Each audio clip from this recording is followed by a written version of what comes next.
Bismillahirrahmanirrahim. Assalamualaikum warahmatullahi wabarakatuh. Alhamdulillah wassalatu wassalamu ala Rasulillah wa ala alihi wa sahbihi wa mawalah wa la haula wa la quwwata illa billahi wa ba'du. Alhamdulillah, di malam hari ini dengan karunia Allah Subhanahu wa taala kita bisa duduk bermajlis ilmu kali di Masjid Muhajirin, karena kita masih suasana permulaan bulan Sya'ban. Maka malam ini kita akan membahas seputar hukum-hukum yang berkaitan dengan seputar bulan Sya'ban. Dan saya akan membacakan satu hadis yang merupakan patokan hukum-hukum yang kita akan bahas di bulan Sya'ban ini. Hadis ini dikeluarkan oleh Imam An-Nasa'i dari sahabat Usamah ibn Zaid radhiyallahu anhu. Dan Usamah ibn Zaid adalah putra daripada Zaid ibnul Harithah. Dan Zaid ibn Harithah adalah anak angkat Rasul sallallahu alaihi wasallam. Usamah ibn Zaid, dia berkata dan bertanya kepada Nabi sallallahu alaihi wasallam soal puasa di bulan Sya'ban. Ya Rasulullah, lam araka tasumu min syahrin minasy-syuhuri ma tasumu fi Sya'ban. Qala dzaka syahrun taghfulun nasu fi'an bainar Rajab wa Ramadan wa huwa syahrun turfa'u fihi al-a'mal ila rabbil alamin wa uhibbu an yurfa'a amali wa ana sha'im. Kata Usamah ibn Zaid, dia mengatakan, ya Rasulullah, aku tidak pernah melihat Anda berpuasa sunnah sebanyak berpuasa sunnah di bulan Sya'ban. Ada apa dengan bulan Sya'ban ini? Maka Nabi SAW menjawab, bulan Sya'ban adalah bulan yang dilalaikan manusia, karena terletak di antara bulan Rajab dan bulan Ramadan. Dan dia adalah bulan di mana seluruh amal-amal hamba-hamba diangkat ke langit. Dan saya suka ketika amalanku diangkat, saya sedang berpuasa. Inilah hadis yang kita akan bahas di malam hari ini. Ma'asyiral muslimin yang dimuliakan Allah Subhanahu wa taala. Dalam hadis ini ada 3 poin yang penting yang kita akan bahas. Pertama, ketika Nabi SAW memperbanyak puasa sunnah di bulan Sya'ban, alasan Nabi SAW karena bulan Sya'ban adalah bulan yang dilalaikan manusia. Kenapa Rasul mengatakan dilalaikan manusia? Karena Sya'ban itu terletak di antara 2 bulan mulia. Pertama bulan Rajab,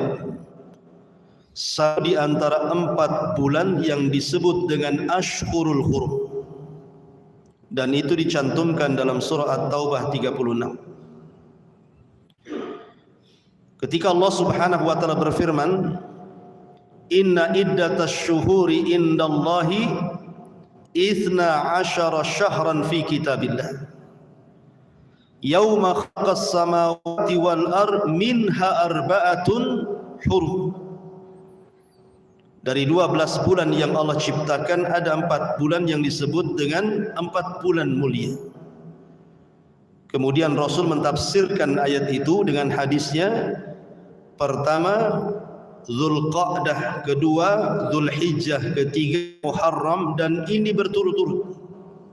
Tetapi yang satu terpisah, bulan Rajab, disebut dengan Rajabul Mudhar. Dari sini kita tahu bahwa Rajab itu bulan kemarin adalah bulan mulia, karena disebut dari 4 bulan Asyhurul Hurum. Kemudian yang kedua Ramadan. Kalau Ramadan tidak perlu diragukan lagi, karena Ramadan adalah sayyidu syuhur, pemimpinnya bulan-bulan. Banyak kemuliaan bulan Ramadan. Sya'ban ini bukan bulan mulia, tetapi terjepit di antara 2 bulan mulia, sehingga kadang manusia itu melalaikan bulan Sya'ban karena terjepit di antara Rajab yang merupakan Asyhurul Hurum, yang kedua Ramadan yang merupakan pemimpin bulan-bulan.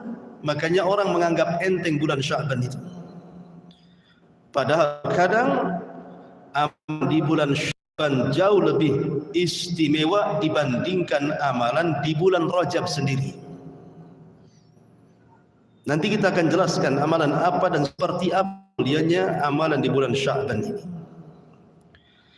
Itulah kalimat kenapa Nabi SAW mengatakan, ketika ditanya kenapa dia banyak berpuasa, karena Sya'ban itu bulan dilalaikan manusia. Disangkanya bukan bulan mulia, enggak ada istimewanya. Makanya orang biasa saja melewati bulan Sya'ban itu. Secara kaidah, sesuatu yang dianggap oleh manusia itu dilalaikan, sungguh di balik kelalaian manusia itu ada pahala besar. Saya contohkan sebuah hadis Nabi SAW dari Umar bin Al-Khattab radhiyallahu anhu, "Man dakhala suqah faqala la ilaha illallah wahdahu la syarika lah, lahul mulku wa lahul hamdu yuhyi wa yumit wa huwa hayyun la yamut biyadihil khair wa huwa ala kulli syai'in qadir." Barang siapa yang masuk ke pasar, pasar tempatnya alaihi, karena tempat dari dia, orang dilalaikan dari zikrullah. Dalam pasar, ketika dia masuk pasar, dia berdoa kepada Allah Subhanahu wa taala, la ilaha illallah wahdahu la syarikalah, lahul mulku wa lahul hamdu yuhyi wa yumit wa huwa hayyun la yamut biyadihil khair wa huwa ala kulli syai'in qadir. Lihat pahalanya. Nabi SAW mengatakan, kataballahu lahu alfa hasanah, Allah akan mencatat 1.000.000 kebaikan. Wa maha anhu alfa sayyi'ah, Allah akan hapus 1.000.000 kesalahan. Wa rufi'a lahu alfa darajah, diangkat oleh Allah Azza wa Jalla derajatnya 1.000.000. Besar kan orang doa masuk pasar. Tapi karena orang dilalaikan dengan orang-orang pasar, sibuk dengan belanja, sibuk dengan jualan, akhirnya lupa baca doa. Padahal doa orang masuk pasar itu sedemikian tinggi itu. Makanya ada istilah para ulama, ibadah di orang yang melalaikannya, ibadah itu istimewa. Atau contoh yang lain, sepertiga malam akhir. Umumnya sepertiga malam akhir itu orang sedang tidur. Untuk bangun itu mikir 2 kali, kecuali ingin kencing saja kalau tidur lagi. Tetapi untuk mengambil wudhu kemudian tahajud, mengambil keistimewaan sepertiga malam akhir, jarang orang melakukannya kecuali orang yang dirahmati saja. Padahal pada sepertiga malam akhir itu Allah turun.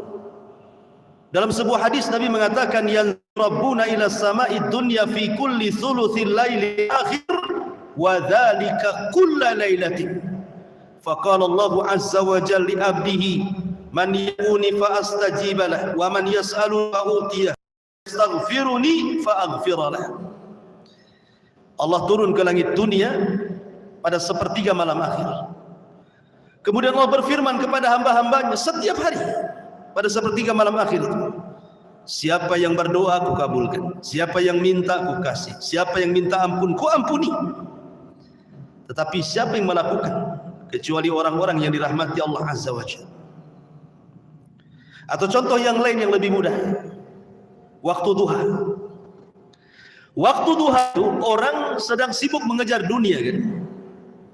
Orang yang punya ladang ke ladang, orang yang punya sawah ke sawah, orang yang punya kantor ke kantor, orang yang enggak punya kantor ya nabi kantor orang gitu ya. Orang belajar, yang mengajar. Jam 7 sampai jam 12 itu sibuk orang cari dunia. Tiba-tiba kemudian Anda keluar dari kesibukan manusia ketika mengejar dunia, Anda pula kejar akhirat. Anda lakukan 2 rakaat duha. Itu pahalanya. Perhatikan Nabi sallallahu alaihi wasallam. Hadis Abu Dzar Al-Ghifari radhiyallahu anhu yang dicantumkan dalam kitab Arba'in Nawawi. Nabi sallallahu alaihi wasallam katakan, "Yusbihu kullu sulamin min ahadikum sadaqah. Fa kullu tasbihan sadaqah, wa kullu tahmidatin sadaqah, wa kullu tahlilatin sadaqah, wa kullu takbiratin sadaqah. Wa rakaat minad duha." Apa kata Rasul? Setiap persendian dari anggota dan manusia itu wajib mengeluarkan sedekah di pagi hari. Maka alhamdulillah sedekah. Setiap ucapan la ilaha illallah sedekah. Setiap ucapan Allahu akbar sedekah. Mengajak orang kepada kebaikan sedekah. Orang dari kemungkaran sedekah. Tidak untuk cukup 2 rakaat salat duha itu sudah mewakili itu semua. Ya. Di sini waktu yang dilalaikan manusia, kalau kemudian kita beribadah kepada Allah, maka bernilai pahala besar. Lalu Sya'ban ini manusia, karena bukan bulan mulia. Justru terbalik gitu ya, kalau bulan Sya'ban terkadang orang-orang itu malah dunia karena persiapan Ramadan. Alasannya kenapa saya harus ngelembur nih? Supaya dapat uang banyak, nanti Ramadan agak ringan kan ibadah. Itu alasan. Apalagi ibu-ibu, kelangkaan minyak, udah nimbun minyak di bulan Sya'ban. Macam-macam gitu ya. Sehingga kemudian kata Nabi SAW, kenapa saya baca di bulan Sya'ban? Dzaka syahru taghfu anhu nas, karena manusia lalai di bulan Sya'ban ini. Ini yang pertama. Yang kedua, bulan Sya'ban kalau Anda berpuasa, ada sebuah kaidah, sebuah ibadah sunnah yang merapat kepada ibadah wajib, maka ibadah sunnah itu istimewa. Contohnya rawatib. Rawatib itu termasuk sunnah-sunnah dalam solat yang sangat istimewa dari sekian solat-solat sunnah. Kenapa? Karena dekatan dengan wajib. Makanya ada istilah qobliyah, ada istilah ba'diyah. Satu-satunya solat yang bisa menempel kekurangan solat wajib hanya qobliyah dengan ba'diyah saja. Maka sebagaimana solat rawatib itu istimewa bagi solat sunnah karena merapat kepada yang wajib, begitu juga puasa di bulan Sya'ban. Itu sama dengan qobliyah, sementara puasa Syawal sama dengan ba'diyah. Jadi qobliyah puasa itulah Sya'bannya, nanti ba'diyahnya itu Syawalnya. Dari sini menunjukkan bahwa puasa di bulan Sya'ban itu istimewa karena merapat ke yang wajib. Ini yang kedua. Yang ketiga, puasa di bulan Sya'ban itu puasa yang tidak serentak kaum muslimin melakukannya. Lain dengan Ramadan kan. Kalau Ramadan kan serentak. Mau laki-laki, mau perempuan, mau anak-anak, mau dewasa, mau tua, mau muda, semua puasa. Sehingga tantangan puasanya itu tidak terlampau berat. Karena semua orang yang berpuasa kan gitu. Warung-warung pada tutup, walaupun tutup depan belakang, yang penting kan ditutup. Ya. Kemudian orang yang makan di jalan-jalan tidak ada, semua orang puasa. Sehingga tantangan puasanya itu tidak berat. Tapi kalau puasa Sya'ban, ya ada yang puasa, ada yang enggak. Semua warung pada buka, belum ada larangan tutup. Yang makan di jalan, yang cincau munar mandir, yang jual ini, dari mana-mana tantangan itu. Sehingga kalau orang kemudian berpuasa dengan tantangan berat, puasa sunnah maksudnya, tentu bernilai pahala karena mendekati nilai ikhlasnya itu tinggi. Dibandingkan kalau seandainya puasa rame-rame gitu ya. Kalau puasa sendiri-sendiri kan kadang-kadang berat itu gangguannya. Ma'asyiral muslimin yang dimuliakan Allah Azza wa Jalla. Ini juga diantara faedah dari kalimat bahwa Sya'ban itu bulan yang dilalaikan. Kemudian poin yang kedua dari sini, Nabi SAW mengatakan, wa huwa syahr turfa'u fihi al-a'mal. Bulan Sya'ban itu bulan diangkatnya amalan kita. Amalan manusia diangkat itu dalam 4 kondisi. Amalan kita, maksudnya amalan kebaikan kita sehari-hari. Solat kita, puasa kita, zakat kita, silaturahim kita, baca Quran kita, zikir kita, macam-macam lah ibadah itu. Itu akan diangkat lagi. Kapan? Pada kondisi. 1, ada yang sifatnya harian. 2, ada yang sifatnya pekanan atau mingguan. 3, ada yang sifatnya tahunan. Dan yang keempat, akhir dari seluruh amalan kita diangkat dan tidak pernah turun lagi ke bumi. Yang pertama, Nabi SAW bersabda dalam sebuah hadis, Abi Hurairah radhiyallahu an, beliau berkata mendengar Nabi SAW bersabda, "Yata'aqabuna fikumul malaika, malaikatul laili wa malaikatul nahar wa yajtami'una fi salatil asri wa salatil fajri." Allah Subhanahu wa taala setiap hari mengirim para malaikat yang mencatat kebaikan di malam hari dan kebaikan di siang hari.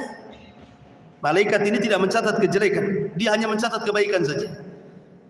Yang mencatat kebaikan dan kejelekan itu Raqib dan Atid, sudah ada pencatatnya. Ini malaikat lain, dia khusus dikirim oleh Allah. Sip-sipan, ada yang sip malam, ada yang sip siang. Lah berjumpanya di 2 salat, wa yajtami'una fi salatil asri wa salatil fajr. Berjumpa di 2 salat, salat asar dan salat fajar. Lah malaikat yang bertugas mencatat kebaikan di malam hari, mereka turun ketika manusia sedang salat asar dan mencatat siapa-siapa yang sholat asar itu. Kalau laki-laki berjamaah, kalau perempuan di rumah. Sampai kemudian kebaikan kita di malam hari ini. Apakah malam ini kita sholat? Apakah malam ini kita baca Quran? Apakah malam ini kita zikir? Apa malam ini kita macam-macam kebaikan? Termasuk apakah tidur kita ibadah atau tidak? Dicatat dalam 1 malam ini sampai waktu fajar. Ketika saya sedang sholat fajar, barulah malaikat pencatat kebaikan di malam hari naik ke langit melaporkan hasil catatannya. Di waktu yang sama, malaikat pencatat kebaikan di siang hari turun ketika manusia sedang sholat fajar. Kemudian siang itu apa saja kita berbuat, apa saja, menjamu tamu, membantu fakir miskin, bersilaturahim, membaca Quran, sholat, sedekah atau apa gitu, dicatat sampai waktu asar.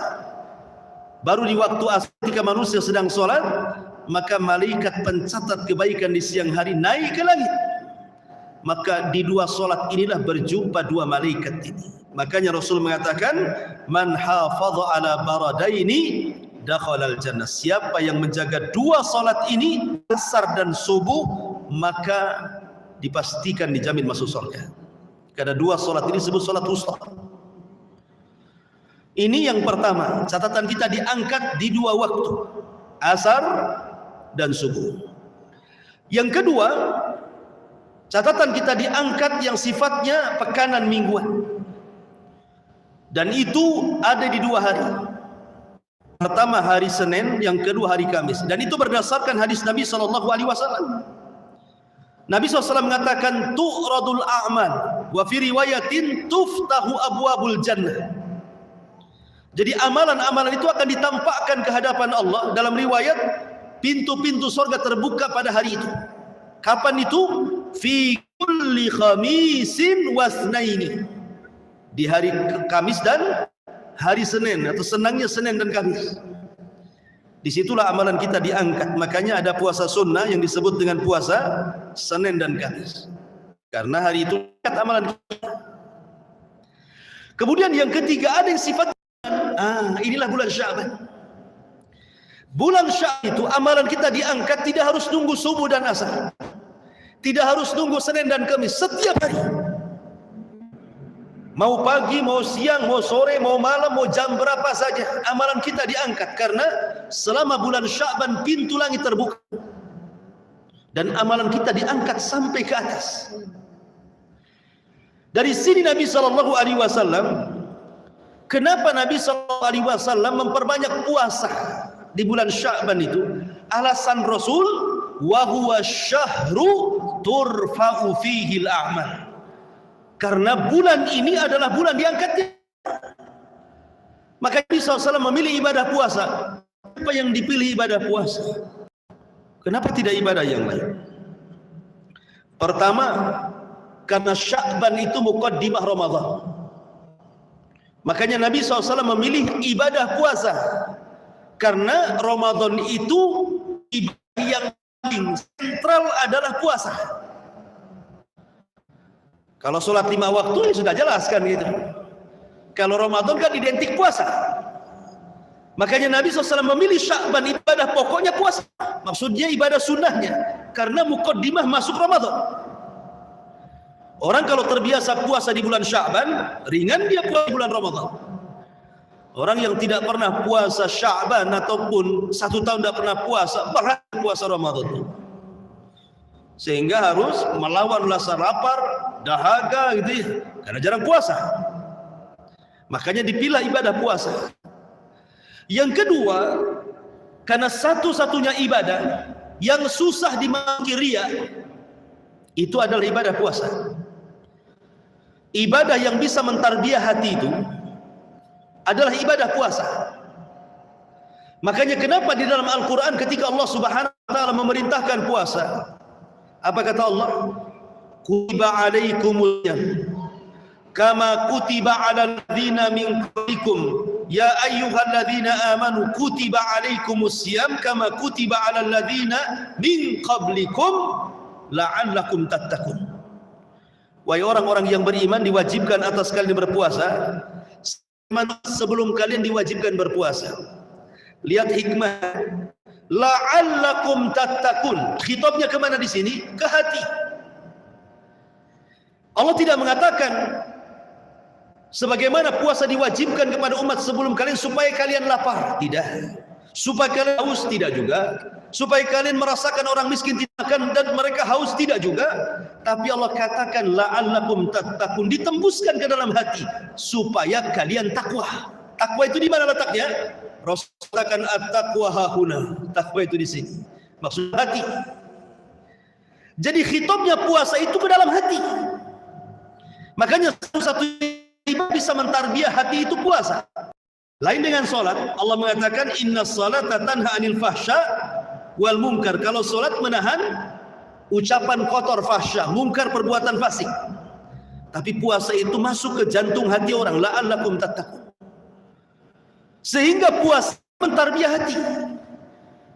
Dan ibadah satu-satunya yang susah dimasuki riya, bukan berarti tidak bisa riya, bisa, tetapi agak sulit riya masuk, itu orang yang berpuasa. Kalau sholat nampak gerakannya, bisa riya. Sedekah nampak uangnya dipegang, bisa riya. Haji apalagi. Kalau puasa mau riya gimana? Oh, yang puasa dengan yang nggak puasa jalan sama saja. Bahkan lebih kuat yang puasa kadang-kadang. Gimana cara rianya? Ini udah meludah terus, lagi sariawan, bisa saja lagi puasa, lagi sariawan dia. Apa coba ciri orang berpuasa? Susah menyirikan orang yang berpuasa.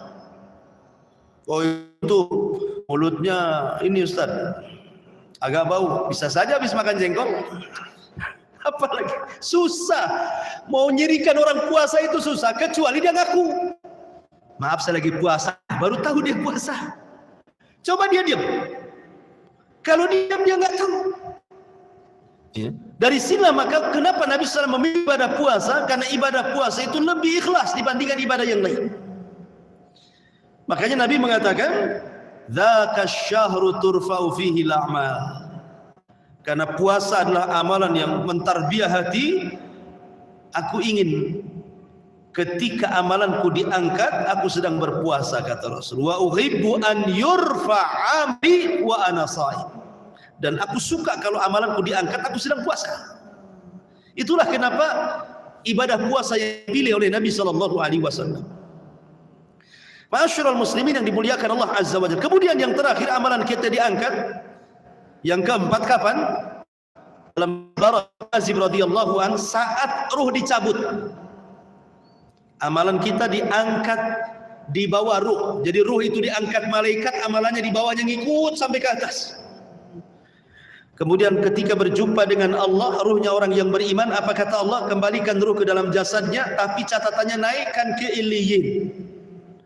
Dan itu catatan akhir, Allah angkat ke langit. Inilah 4 kondisi catatan kita diangkat. Tetapi masalahnya begini ikhwan, ada orang-orang yang dari Ramadan tahun kemarin sampai Sya'ban tahun ini amalan nggak diangkat.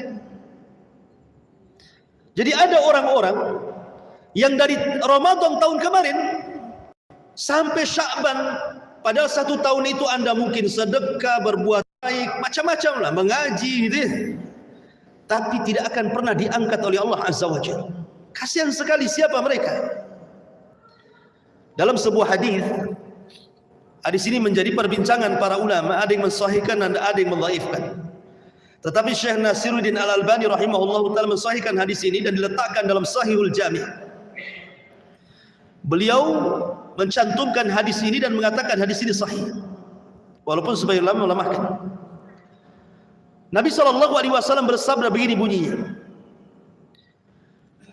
Inna Allaha yattali'u ala khalqi fi nisbin minasy Sya'ban fayaghfiru li jami'i khalqihi illa li musyrikin aw musakhin. Kata Nabi SAW,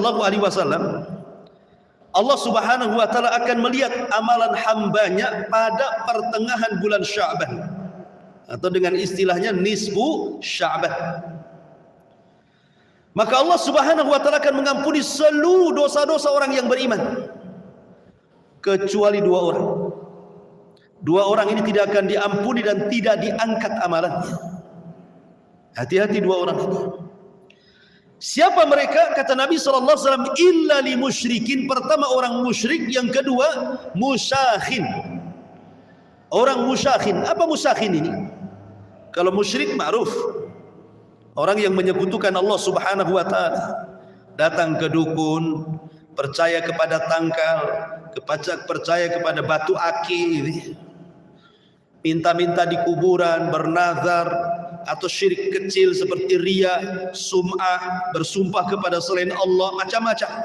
Itulah syirik. Dan syirik ini kenapa tidak diangkat? Karena bisa melebur amal. Makanya Allah Subhanahu wa taala mengatakan, la in asyrakta la yahbatanna amaluka wa la takunanna minal khasirin. Kalau engkau melakukan kesyirikan, hancur lebur amalan kalian dan kau termasuk orang yang merugi. Nah, kalau hancur amalannya, apa yang mau diangkat? Enggak ada gunanya. Karena syirik itu menggugurkan amal. Walaupun anggaplah syirik kecil, masih ada sisa amalnya, tetap tidak akan diangkat selama dia tidak mentauhidkan Allah dan memurnikan ibadah kepada Allah Azza wa Jalla. Kemudian yang kedua, musakhin. Musakhin itu diambil dari kata sahna. Sahna itu orang yang dalam hatinya ada hasad, dengki, dan suka memutus silaturahim. Sebenarnya kalau ada orang yang berbicara, nantilah kita maaf-maafan itu kalau sudah Idul Fitri. Sebenarnya waktu maaf-maafannya sekarang ini, supaya amalan kita diangkat.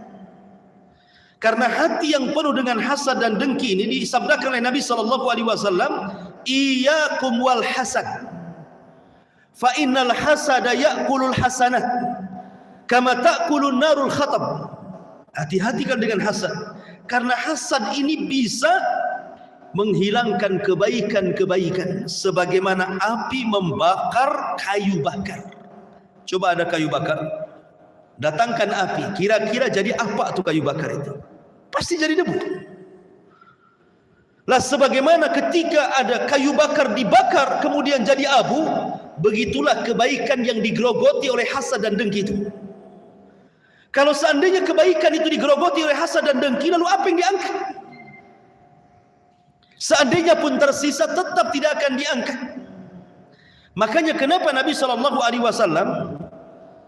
mengatakan, menyamakan antara musyrik dan musakhin, orang yang pendengki hasad dan suka memutus silaturahim.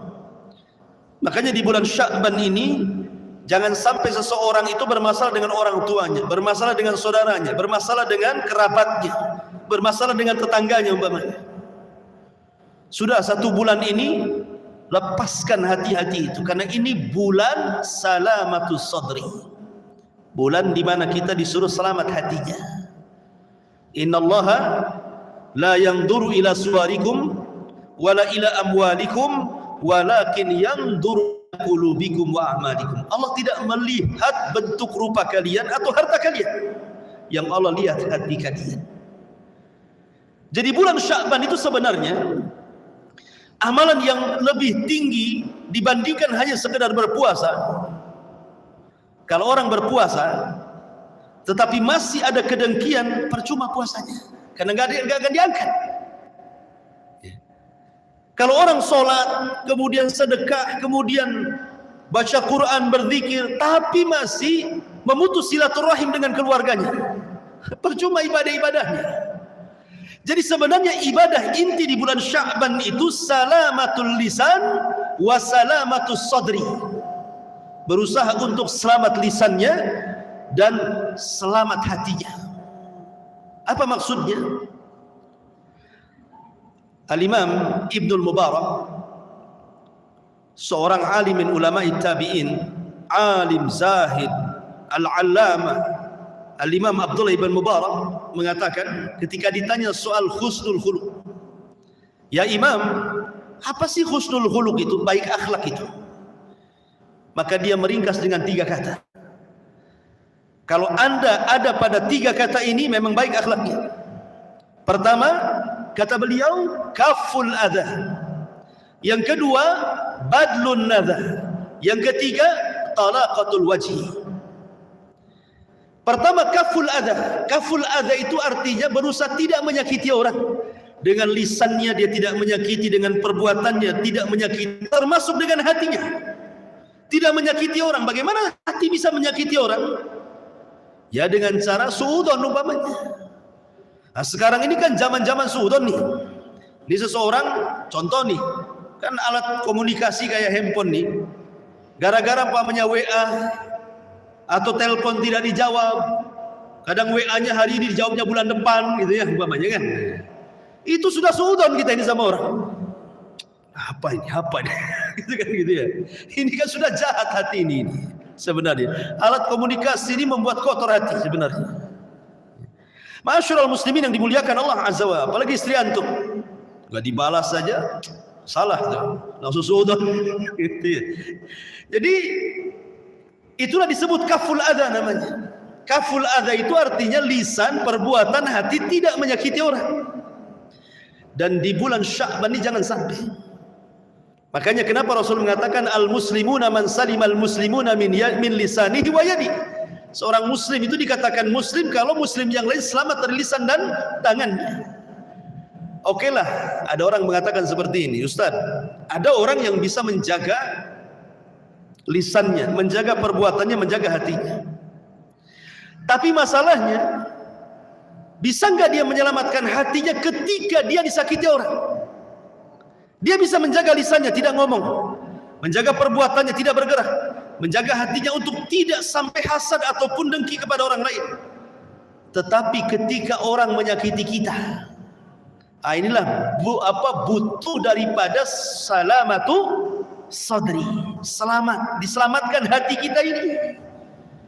Karena kita bisa untuk tidak menyakiti orang, apakah kita bisa untuk sabar ketika orang menyakiti? Itu masalahnya.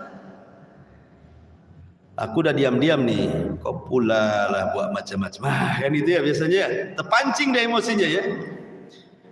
Saya sudah berusaha diam, kamu pula.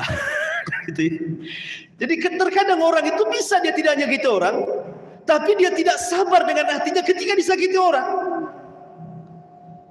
Ma'asyiral muslimin yang dimuliakan Allah Azza wa Jalla. Makanya di bulan Sya'ban yang paling penting saya katakan salamatul lisan wa salamatu sadri.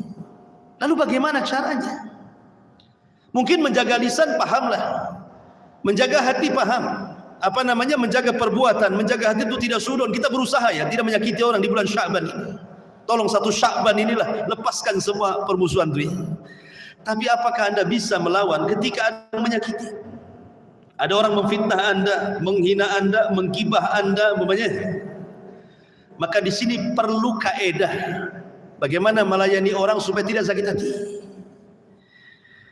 Yang pertama, ulama mengatakan supaya Anda tidak mudah sakit hati, samakan orang yang memuji dengan yang mencela. Hati orang mulia tidak akan berubah. Anda mau puji saya, silahkan. Mau mencela saya juga, silahkan.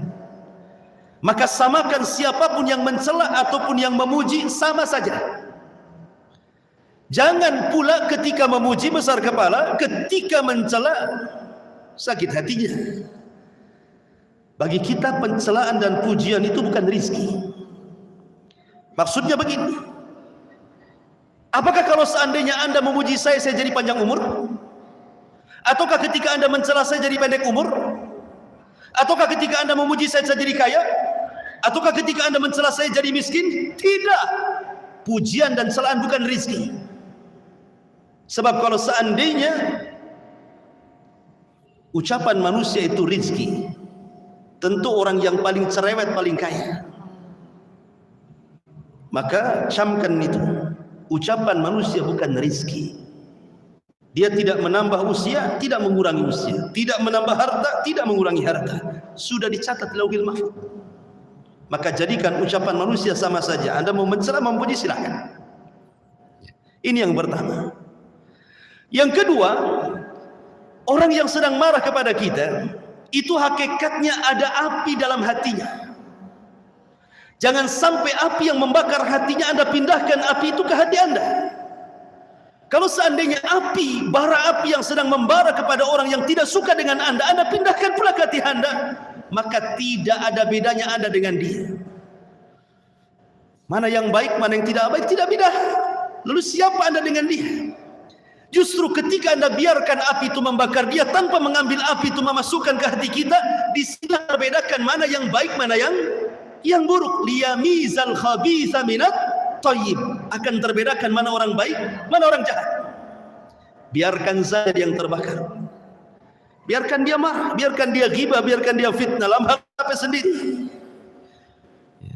Ma'asyiral muslimin yang dimuliakan Allah Azza wa Jalla. Yang ketiga, kata para ulama, manusia tidak akan selamat dari ucapan manusia sampai kiamat. Sejak Adam alaihi salatu wassalam diciptakan, manusia sudah bicara. Dan ketika ada orang yang membicarakan kita, hakikatnya Allah tidak membuat dia bicara untuk membicarakan kita dari mulai dia lahir sampai dia meninggal. Tidak. Mungkin sekali-kali karena tidak suka dengan kita, dia bicara tentang kita. Tapi kebanyakan bicara dia itu bicara lain. Mungkin bicara bisnis, mau urusan keluarga dia, urusan anak dia, kan gitu ya. Mungkin membicarakan kita ini ya sewaktu-waktu. Peganglah sebuah kaidah. Dalam surah Luqman, Allah Subhanahu wa taala berfirman, "Inna ankaral aswat la sautul hamir." Sesungguhnya seburuk-buruk suara itu adalah suara keledai. Baca surah Luqman, Allah mengatakan seburuk-buruk suara keledai. Pertanyaannya, siapa yang menciptakan keledai? Allah. Siapa yang menciptakan suara keledai? Allah juga. Siapa yang mengatakan seburuk-buruk suara keledai? Allah juga. Lalu kenapa? Kenapa Allah menciptakan keledai, menciptakan suara keledai? Habis itu Allah mengatakan seburuk-buruk suara keledai. Apa hikmahnya? Kata ulama, bahwa ada orang-orang yang diciptakan seperti keledai. Dia diciptakan oleh Allah. Suara dia Allah yang ciptakan. Tapi dia kemudian memfitnah, menggibah, mengini, dan itu adalah seburuk-buruk suara. Jadi kalau ada orang memfitnah antum, anggap keledai, gitu maksudnya. Paham ya? Ya. Selesai. Selesai kan gitu ya. Orang yang beriman itu senang. Ya. Karena Allah menciptakan seperti itu. Nggak mungkin Quran tidak ada hikmahnya. Ya. Ini yang keberapa? Yang ketiga, yang keempat. Ma'asyiral muslimin yang dimuliakan Allah Azza wa Jalla, sebuah kaidah mengatakan ridha nas ghayatul la tuhsa. Mencari keridhaan orang itu sesuatu yang mustahil dicapai. Orang berbuat baik pasti ada orang enggak suka, apalagi berbuat jahat. Muhammad sallallahu alaihi wasallam, nabi kita, kurang apa akhlaknya? Allah puji dalam Al-Qur'an, wa innaka la'ala khuluqin azim. Engkau di atas akhlak yang paling tinggi. Bu'ithu liutammima makarimal akhlak. Aku diutus untuk menyempurnakan akhlak manusia. Tidak ada yang lebih berakhlak daripada Nabi sallallahu alaihi wasallam. Tetapi di awal dakwah tidak ada satupun yang memuliakan Nabi kita Muhammad sallallahu alaihi wasallam. Yang lain mengatakan tukang sihir, yang lain mengatakan tukang tenun, yang lain mengatakan pemecah belah, yang lain mengatakan gila, macam-macam. Nabi sallallahu alaihi wasallam di awal dakwahnya tidak dihargai manusia. Dia dakwah ke Taif. Sampai di Taif 10 hari berdakwah. Kompak anak-anak, perempuan, laki-laki, yang besar, yang tua melempari Rasul. Rasul harus lari 1 mil. Tapi Nabi sallallahu alaihi wasallam tidak mengeluh kepada Allah, "Ya Rabb, aku kan Nabi, kenapa kau biarkan mereka melempari aku? Aku kan Rasul, kenapa mereka tidak kau cegah? Aku ini utusanmu." Tidak juga Rasul mengatakan seperti itu. Tapi Nabi hanya menyerahkan urusannya kepada Allah. Ashku dha'fa quwwati ya Rabb. Aku hanya mengadukan kelemahanku kepadamu. Selama engkau tidak murka kepadaku ya Rabb, fala ubali, aku tidak akan peduli dengan mereka. Mereka mau mencela, mereka mau melempar, terserah. Yang penting kau tidak murka kepadaku. Maknanya apa? Silahkan Anda jatuh di mata manusia, tapi jangan jatuh di mata Allah. Itu saja. Nggak masalah, orang mencela silakan celah, tapi jangan jatuh di mata Allah. Itulah Rasul kita mengajarkan bagaimana ucapan orang itu jangan ditelan. Ini kaidah supaya tenang hatinya. Sebab ada orang yang merekam suara itu, dipendam-pendam, gulanya naik, kolesterolnya naik, ujung-ujungnya awal beras. Ma'asyiral muslimin yang dimuliakan Allah Azza wa Jalla. Ini namanya kaidah hidup. Sebuah kaidah. Allah Subhanahu wa taala menyebutkan satu kisah dalam Ashabul Kahfi. Kisah Ashabul Kahfi, anak-anak muda terjerembab dalam sebuah gua karena lari dari tidak mau menyembah berhala. 7 anak muda dan 1 anjingnya itu bersembunyi dalam gua. Kenapa? Dipaksa menyembah berhala oleh raja zalim. Mereka nggak mau. Kemudian mereka diancam, diberikan waktu 3 hari. Kalau mereka tidak bertobat, artinya tidak kembali menyembah berhala, mereka akan dibunuh. 3 hari ini dijadikan mereka untuk lari dan kabur. Kaburlah 7 orang ini masuk ke dalam gua. Dalam gua tiba-tiba ditidurkan 3 abad lebih, 300 tahun lebih ditidurkan di situ. Ketika kemudian datang seorang penggembala, datang hujan, penggembala ini ingin menyelamatkan kambing-kambingnya, cari lubang. Rupanya lubang itu penutup gua Ashabul Kahfi, dibongkar, masuk angin. Angin ini menerpa satu di antara 7 Ashabul Kahfi, bangun. Ketika bangun lapar, akhirnya kemudian ingin cari makan. Keluarlah salah satu orang tanpa membangunkan yang 6 orang itu. Keluar dia cari makanan dengan bawa uang. Ketika hendak membeli, uangnya nggak laku. Ini uang kuno nih katanya, sudah 300 tahun, gimana mau laku? Sudah ganti dinasti. Sehingga tukang warung ini kaget, ini uang apa ini katanya, nggak laku uang ini. Kagetlah dia. Kemudian uang ini tersebar akhirnya sampai kepada sang raja. Rupanya rajanya sudah beriman. Rajanya bukan raja zalim lagi, bukan raja musyrik lagi. Ini raja yang bertauhid, yang beriman. Beriman kepada agamanya Nabi Isa bin Maryam. Akhirnya diceritakan, kagum sang raja. Tidak percaya, akhirnya diajak ke gua, dibangunkan yang 6 orang itu. Akhirnya dimuliakan. Apa hikmah dari kisah ini? Lihat Ashabul Kahfi. Ketika menumbangkan raja zalim, tidak dengan senjata, tidak dengan pasukan, tidak dengan berontak, dengan tidur bisa kalah. Dengan tidur bisa kalah kan? Dia tidur 300 tahun, bangun mati rajanya. Apa enggak hebat tuh? Jadi terkadang ikhwan, mengalahkan musuh tidak harus dengan senjata. Mengalahkan musuh tidak harus dengan logika, dengan tidur. Kalah tuh musuh tuh. Artinya apa tidur di sini? Bukan tidur kayak tidur ngorok itu, enggak. Maksudnya faidah daripada kisah ini, jangan pedulikan, itu maksudnya. Seolah nggak kenal, kayak orang tidur kan nggak sadar ya, nggak kenal orang. Kenal si anu, nggak kenal, padahal tetangganya. Supaya jangan terpikir lagi kasusnya, jadi dia tenang. Sebab awak kenal itu si anu gini, tuh ngerembet tuh, kesan kemari jadi gibah kan gitu. Lah dari sini ma'asyiral muslimin yang dimuliakan Allah Azza wa Jal, maka penting dari kisah Ashabul Kahfi, jangan pernah pedulikan manusia. Kita hidup ini mencari keridhaan Allah Subhanahu wa taala, maka yang penting adalah di sini Allah mengangkat derajat manusia setinggi-tingginya apabila hamba peduli dengan Allah Subhanahu wa taala. Makanya udzkurullaha yadzkurkum. Ingatlah Allah, Allah akan ingat kalian. Tapi kalau lupa Allah, Allah pun lupa kalian.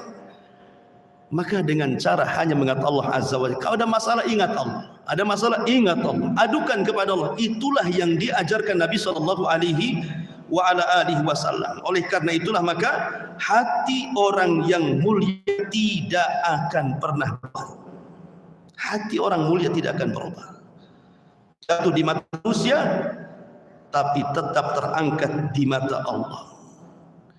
Ma'asyiral muslimin yang dimuliakan Allah Subhanahu wa taala. Intinya bahwa di bulan Sya'ban selamatkan lisan, selamatkan hati, perbanyak ibadah puasa. Sebagian ulama menyebutnya Syahrul Qurra. Bulannya orang baca Quran. Karena Sya'ban ini muqaddimah Ramadan.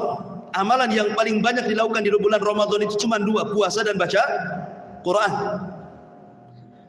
Baca Quran yang paling banyak. Dalam tarawih baca Quran. Nanti tadarus baca Quran lagi, dan itu nanti kalau pagi sampai sore puasa. Makanya ulama menyebutnya Syahrul Qurra. Sampai Imam Malik kalau bulan Sya'ban dia tutup darasnya, dia baca Quran. Sebagian pula menutup tokonya, warungnya, baca Quran. Itu dulu lah masalah. Sekarang enggak lah. Ya sambil buka toko baca Quran. Sekarang ini sambil tokonya dibuka baca Quran gitu. Apalagi sekarang dimudahkan ya. Tapi minimalnya kalaupun tidak baca Quran karena capek, ya dengarkanlah. Jangan sampai sudah tidak baca, dengar pun tidak gitu. Maka masuk Ramadan rugi. Siapa yang takwa di Sya'ban, maka dia lebih bertakwa di Ramadan. Siapa yang tidak bertakwa di bulan Sya'ban, maka dia tidak akan mendapatkan takwa di bulan Ramadan. Karena ulama mengatakan Rajab tempat menanam biji, Sya'ban tempat menyiram biji, Ramadan tempat menuai hasil dari tanaman biji tadi. Begitulah ulama mengistilahkan bulan Sya'ban itu adalah bulan pengairan. Wallahu a'lam bishawab. Ini yang bisa sampaikan. Silakan, ada yang bertanya, masih ada waktu seputar bulan Sya'ban.